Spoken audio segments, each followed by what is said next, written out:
लाल फूल पीला फूल फूले फूल मैया के पसंद तो भोजपुरी के ट्रेंडिंग स्टार खेसारी लाल यादव की मुश्किलें जो है वो घटने का नाम नहीं ले रही है। क्योंकि हम ऐसा क्यों कह रहे हैं आगे वीडियो में सब कुछ बताएंगे, लेकिन उससे पहले फूल ओढ़ौल एक गाना रिलीज हुआ था जेम्स ट्यून भोजपुरी से। अभी नवरात्रि का ये पहला गाना था।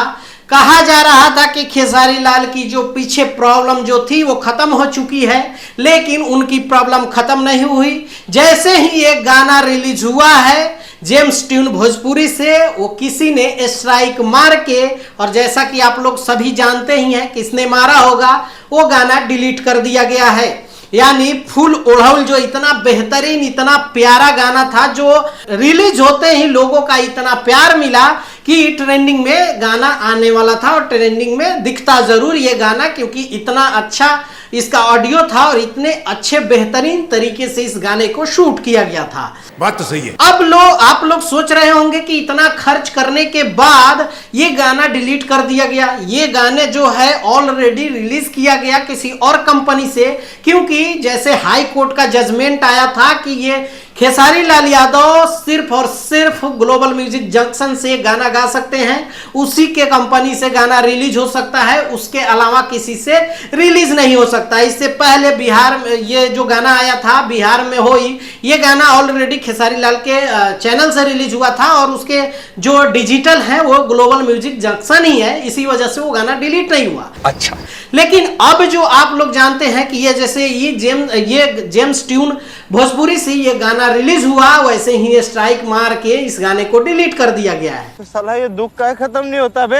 अब आप लोग सोच रहे होंगे कि ये गाना रिटर्न आएगा या नहीं आएगा, तो आप लोगों को बता दें कि गाना तो मुझे नहीं लगता कि ये रिटर्न होगा, क्योंकि जिस कंपनी ने स्ट्राइक मारा है वो कंपनी भी छोटी नहीं है, और जिस कंपनी से ये गाना रिलीज हुआ है वो भी कंपनी छोटी नहीं है। दोनों ही कंपनी बड़ी है, खत्म।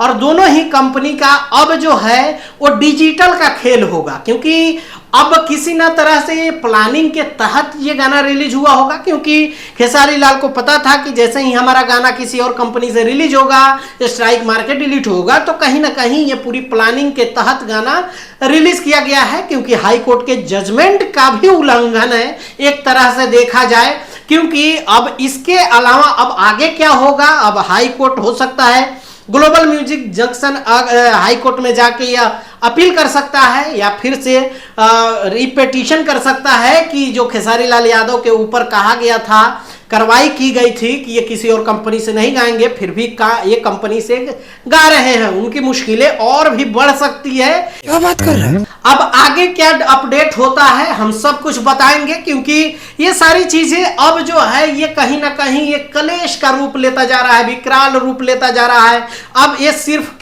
खेसारी लाल और ग्लोबल म्यूजिक के मालिक के अंदर की चीजें नहीं है, क्योंकि ये डिजिटल का अब खेल हो गया है। क्योंकि जिस कंपनी से रिलीज हुआ है वो बहुत बड़ी कंपनी है, और अब डिजिटल में ये लोग आपस में भिड़ेंगे, आपस में लड़ेंगे, इसका ट्यून उसका ट्यून, जहां भी ट्यून मैच होता है वहां पे डिलीट होने का जो खेल है वो होता रहेगा। क्योंकि ट्यून जो है बहुत गाने से मैच होता है, तो शायद ट्यून पे कॉपीराइट नहीं देना चाहिए, लिरिक्स है म्यूजिक है उन सब पे देना चाहिए। ट्यून जो है कोई ना कहीं से मिलता ही है, और दुनिया में इतने गाने हैं तो कहीं ना कहीं मिल ही जाएगा। अब आप लोगों को क्या लगता है, खेसारी लाल यादव के बारे में क्या लगता है, नीचे कमेंट करके जरूर बताइएगा। मिलते हैं अगले वीडियो में, तब तक के लिए दीजिए इजाजत। ओके बाय, टेक केयर, जय हिंद।